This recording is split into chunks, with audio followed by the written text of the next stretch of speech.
ऐसे हुआ रावण का जन्म। लोग लंकापति रावण को अनीति, अनाचार, दंभ, काम, क्रोध, लोभ, अधर्म और बुराई का प्रतीक मानते हैं और उससे घृणा करते हैं। लेकिन सबसे महत्वपूर्ण बात यहाँ यह है कि दशानन रावण में कितना ही राक्षसत्व क्यों न हो, उसके गुणों की अनदेखी नहीं की जा सकती। रावण में अवगुण की अपेक्षा गुण अधिक थे। रावण एक प्रकांड विद्वान था।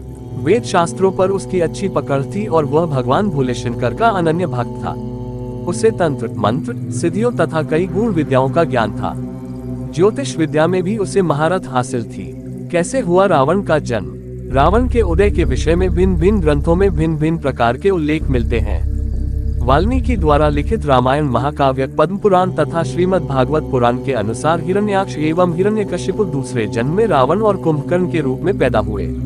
वाल्मीकि रामायण के अनुसार रावण पुलस्त्य मुनि का पोता था, अर्थात उनके पुत्र विश्वाश्रवा का पुत्र था।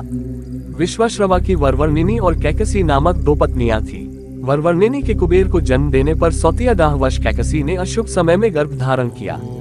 इसी कारण से उसके गर्भ से रावण तथा कुंभकर्ण जैसे क्रूर स्वभाव वाले भयंकर राक्षस उत्पन्न हुए। तुलसीदास जी के रामचरितमानस में रावण का जन्म शाप के कारण हुआ है। वे नारद एवं प्रतापभानु की कथाओं को रावण के जन्म का कारण बताते हैं। पौराणिक कथा, इसके अनुसार भगवान विष्णु के दर्शन हेतु सनक, सनंदन आदि ऋषि बैकुंठ पधारे, परंतु भगवान विष्णु के द्वारपाल जय और विजय ने उन्हें प्रवेश देने से इनकार कर दिया। ऋषिगण अप्रसन्न हो गए और क्रोध में आकर जय विजय को शाप दे दिया कि तुम राक्षस हो जाओ। जय विजय ने प्रार्थना की, वह अपराध के लिए क्षमा मांगी। भगवान विष्णु ने भी ऋषियों से क्षमा करने को कहा। तब ऋषियों ने अपने शाप की तीव्रता कम की और कहा कि 3 जन्मों तक तो तुम्हें राक्षस योनि में रहना पड़ेगा और उसके बाद तुम पुनः इस पद पर प्रतिष्ठित हो सकोगे। इसके साथ एक और शर्त थी कि भगवान विष्णु या उनके किसी अवतारी स्वरूप के हाथों तुम्हारा मरना अनिवार्य होगा। ये शाप राक्षसराज लंकापति दशानन रावण के जन्म की आदि गाथा है। भगवान विष्णु के ये द्वारपाल पहले जन्म में हिरण्याक्ष व हिरण्यकशिपु राक्षसों के रूप में जन्मे। हिरण्याक्ष राक्षस बहुत शक्तिशाली था और उसने पृथ्वी को उठाकर पाताल लोक में पहुंचा दिया था। पृथ्वी की पवित्रता बहाल करने के लिए भगवान विष्णु को वराह अवतार धारण करना पड़ा था। फिर विष्णु ने हिरण्याक्ष का वध कर पृथ्वी को मुक्त कराया था। हिरण्यकशिपु भी ताकतवर राक्षस था और उसने वरदान प्राप्त कर अत्याचार करना प्रारंभ कर दिया था।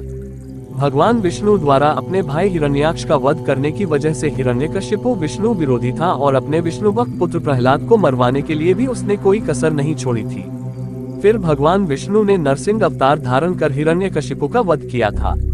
त्रेता युग में ये दोनों भाई रावण और कुंभकर्ण के रूप में पैदा हुए और तीसरे जन्म में द्वापर युग में जब भगवान विष्णु ने श्री कृष्ण के रूप में जन्म लिया, तब ये दोनों शिशुपाल व दंतवक्त्र नाम के अनाचारी के रूप में पैदा हुए थे। क्यों पड़ा रावण का दशानन नाम? रावण को दशानन कहते हैं। उसका नाम दशानन उसके दशग्रीव नाम पर पड़ा।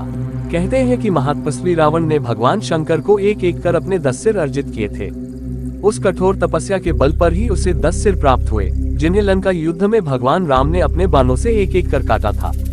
यदि रावण ने कठोर तपस्या से अर्जित अपने उन 10 सिरों की बुद्धि का सार्थक और सही इस्तेमाल किया होता, तो शायद इतिहास में अपनी प्रकांड विद्वता के लिए अमर हो जाता और लोग उससे घृणा नहीं करते, बल्कि उसकी पूजा करते।